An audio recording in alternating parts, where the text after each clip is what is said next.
आज आमच्या गावामध्ये होते म्हणजे शिवनगरी जळगाव सपकाळमध्ये होती शिवजयंती। रामकृष्ण हरी मित्रांनो, मी मंगेश सपकाळ। गोकुळचा फोन आला। छत्रपती संभाजी महाराज चौक पासून तर छत्रपती शिवाजी महाराज पुतळ्यापर्यंत आपल्याला झेंडे लावायचे, चल पटकन। मी काय सकाळपासूनच पाराकडे गेलो होतो आणि गोकुळचा फोन आल्यामुळे मी लगेच त्याच्या दुकानावरती गेलो। नंतर अक्षय गोकुळ मी झाली ना मग सुरुवात झेंडे लावण्यासाठी। बस स्टँडहून येता येता श्रीराम चौक लागतो, तर त्या चौकामध्ये आम्हाला दोन्ही बाजूला पताक्या आणि मध्यभागी मोठा झेंडा लावायचा होता। श्रीराम चौकामध्ये मध्यभागी झेंडा लावून आता संभाजी महाराज यांच्या चौकामध्ये आम्ही म्हणजे बस स्टँड वरती आलो होतो। तिथं पण असा झेंडा लावायचा होता। पटापट झेंडे लावून घेतले। संभाजी महाराज चौकापासून ते पुतळ्यापर्यंत छत्रपती शिवाजी महाराज यांच्या पुतळ्यापर्यंत झेंडे लावण्यात सुरुवात झाली। नंतर जिल्हा परिषद केंद्रीय प्राथमिक शाळा यांनी सुद्धा शिवजयंती असल्यामुळे छत्रपती शिवाजी महाराज यांच्या भूमिकेमध्ये मावळ्यांसोबत मिरवणूक काढली। छत्रपती संभाजी महाराज ते छत्रपती शिवाजी महाराज यांच्या पुतळ्यापर्यंत आम्ही मोठमोठाले 4 झेंडे लावले। तर आम्हाला आता नवीन झेंडा लावायचा आहे म्हणून जुना झेंडा काढून घेतला। नवीन झेंडा लावल्यावरती बघा कसा चमचम करतो। नंतर सर्व नवतरुण मंडळींनी महाराजांना मुजरा करून पुढच्या कामाला सुरुवात केली। कसं आहे ना, आम्हाला शिवनगरी भगवी करायची होती म्हणून वेगवेगळ्या ठिकाणी मोठमोठाले झेंडे लावले गेले। तर हे आमच्या गावातील छत्रपती शिवाजी महाराज यांचं स्मारक बर का। आता संध्याकाळचे 5 वाजले होते। काही वेळात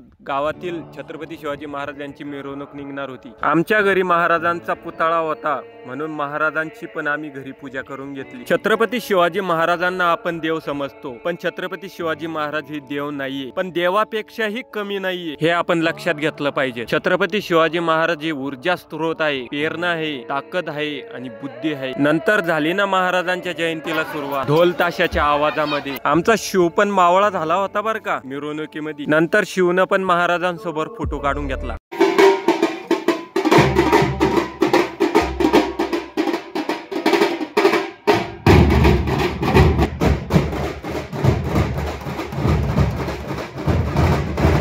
आता महाराजांची मिरवणूक म्हटल्यावर आपण पण फोटो काढून घेऊया म्हणून पटापट फोटो काढून घेतले। पुढून महाराज आणि बाजूला ढोल ताशे, एक अलगच नजारा दिसत होता। मग झाली ना सुरुवात आता महाराजांच्या मिरवणुकीची। गोकुळ आणि योगेश यांनी पालखी हातामध्ये घेतली आणि चालायला लागली। आता आम्ही आलो होतो छोट्याशा भागुबाई मंदिराजवळ। या ठिकाणाहून महिला मंडळ मिरवणुकीमध्ये सहभागी होत चालले होते। अरे सर गोकुळ आणि सर्व मुलींनी फोटो काढून घेतले। आता आम्ही थोडं पुढे आलो होतो। महिला मंडळी यांनी आता फुगडी खेळण्यासाठी सुरुवात केली होती। मला एकच प्रश्न पडला, महाराजांनी महिलांसाठी काहीच केलेलं नसेल का? जर माईक मध्ये आणि सोशल मीडियाच्या माध्यमातून वेळोवेळी सांगण्यात येत होतं की महिला मंडळांनी मिरवणुकीमध्ये सहभागी व्हावं, मग आपल्या गावामध्ये शिवनगरी जळगाव सपकाळ मध्ये एवढ्याच महिला आहे का? आपण जे काय आहे ना ते छत्रपती शिवाजी महाराज आणि छत्रपती संभाजी महाराज मासाहेब जिजाऊ माता यांच्यामुळे आहोत। महिला मंडळांना एवढंच सांगायचं आहे की कोणतीही मिरवणूक असो, त्या मिरवणुकीमध्ये आपण महिला मंडळांनी सहभागी व्हावं। आता पूर्णपणे अंधार झाला होता। मिरवणूक ही कुंभारवाडी मध्ये पोहोचली होती। छत्रपती शिवाजी महाराजांच्या जयघोषामध्ये मिरवणूक ही पुढे जात होती। थोडं पुढे येत नाही तर महाराजांचा पालखी धरण्याचा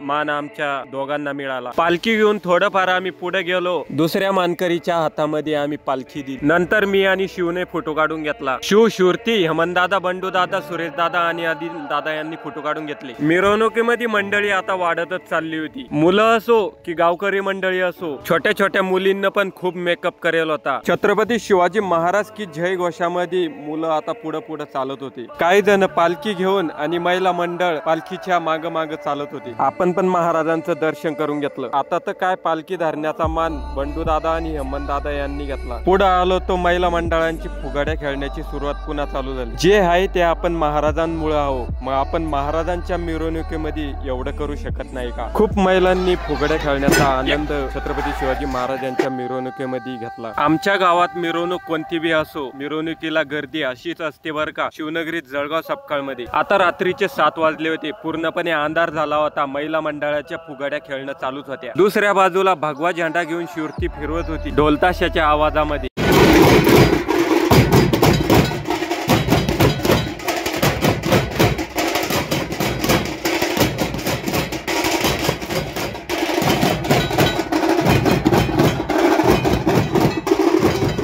आता मिरवणूक पोहोचली होती छत्रपती संभाजी महाराज यांच्या चौकामध्ये। तर महाराजांना मुजरा करून आम्ही पोहोचलो होतो छत्रपती शिवाजी महाराज यांच्या स्मारकाजवळ। या ठिकाणी बक्षीस वाटप होऊन कार्यक्रम संपणार असं जाहीर होणार। मग तुम्हाला हा व्हिडिओ कसा वाटला? व्हिडिओ आवडला असेल तर व्हिडिओला like, follow, share, comment, subscribe नक्की करा, जेणेकरून आमचे व्हिडिओ असेच नवीन व्हिडिओ, जयंती, मिरवणूक, गावाबद्दल व्हिडिओ, सोशल मीडिया बद्दल व्हिडिओ तुमच्यापर्यंत पोहोचवण्याचा मी प्रयत्न करत राहील। तर पुन्हा भेटूया अशा नवीन व्हिडिओ मध्ये। मी मंगेश सपकाळ, रामकृष्ण हरी।